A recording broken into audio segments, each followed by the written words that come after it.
Hello viewers, how are you? Today I am here with you not to talk about myself, but to talk about a person whom I idolize since I've been here 25 years. Somebody who has a vision and what he has created.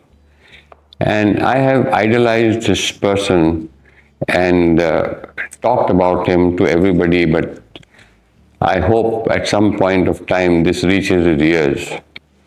I am talking about none other than His Excellency, the ruler of Dubai and the Vice President of the UAE, Mohammed Bin Rashid Al Maktoum, the ruler of Dubai. I have always had great admiration for this person and what he has achieved in a short period. I've been here 25 years and I've seen the city grow, and much before that. But this book, which is released just a few days back, is the second book which my publisher, Mr. Madhavan, has released after my book, I Did It My Way, printed at the same printing press, Al Mazhar Printing, and published.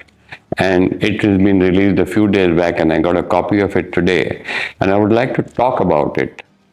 And I am showing you today the new book. It's called The Essential Mindset, The Principles That Built a Global City.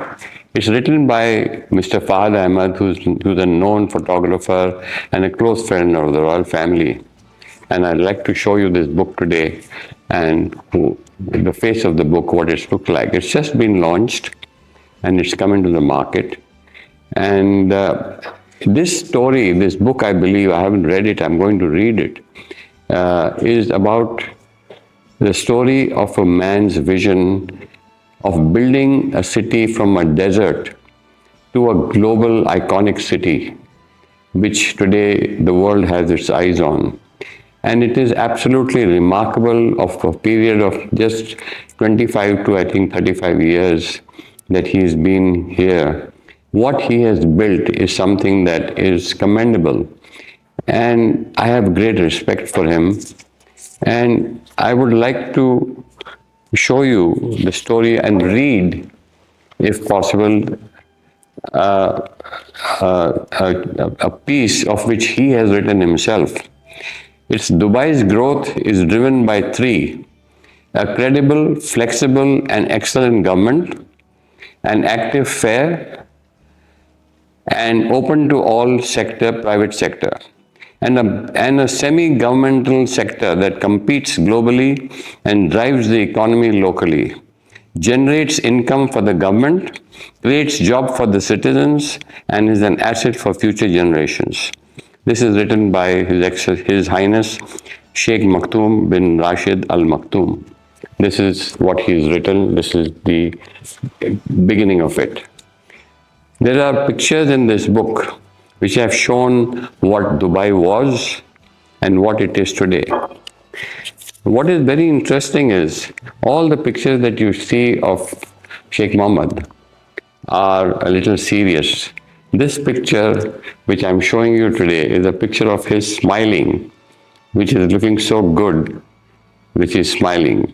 Because whenever he goes and wherever he sees and whatever he's achieved when he visits those places, his expression is more or less the same. But this picture I found to be very, very catchy, and a smile on his face of what he's achieved. And talking about this book, He's written many books before, but this book I think is documenting the beginning of how from a desert with his father's vision, which Sheikh Rashid had, to what he built from his vision to reality. And today what Dubai is, an iconic city, and it's better than the best in the world. And the people who have been fortunate enough to be a part of this journey, and I have been one of that. When I came here in 2000, I saw the city grow, and he has made this into paradise. And why do I say paradise? I say paradise because what does one look for when you're living in a country or a city is the first thing is you're looking for is a quality of life. He has given that quality of life to all its citizens, and the residents, the immigrants, the people whom he has given now with the golden visa, a quality of life which you cannot get anywhere else in the world. I have been all over the world, in America, in Europe, in Asia, and everywhere else. And every time I feel I want to go back home, for me, which is Dubai, because the quality of life and the way how things function and happen on time is something that I have not seen anywhere. Whether you take airports, whether you take roads, infrastructure, it's collapsed all over the world. But Dubai is always innovating itself and always a step ahead. And what it's done, whether it's a space mission, whether it's infrastructure, whether it's a minister of happiness. Have you heard of that ever? I have, because we have a minister of happiness. And the active life that he raised. And have you ever seen a ruler of a country or a president of a country go without security and driving his own car and going into a restaurant and having a meal and sitting and chatting with people whom he comes across, or going suddenly on a surprise visit to one of his governmental institutions which perform, standing in line and seeing whether that person is attending to the person over there with good speech, good attitude and everything. I mean, this person does that. And he drives his own car. Whereas our prime minister, presidents of all countries have security and they have the high alert and all that happen, nothing. He goes openly everywhere. This shows that their intelligence is so strong in this country that you are safe. Also, he has created an environment where there is no crime, there is no drugs, there is no tax, but you are still living in a peaceful haven. Where can you find all that? Anywhere in the world, I would like to know. And he's continuing to do it with his succession plan with Sheikh Hamdan coming in as the crown prince, with the other people whom he's grooming, and what all is happening and what all his plans are for the next maybe 20, 30, 40 years of what's going to happen. In appreciation of this person's greatness, I took the opportunity of having an artist who came to me who has no hands. His hands were cut off in an accident. His name is Mr. Manoj Bangare. So when that artist came to me and he painted a picture of me and presented it to me on my birthday, I was amazed. So I called him.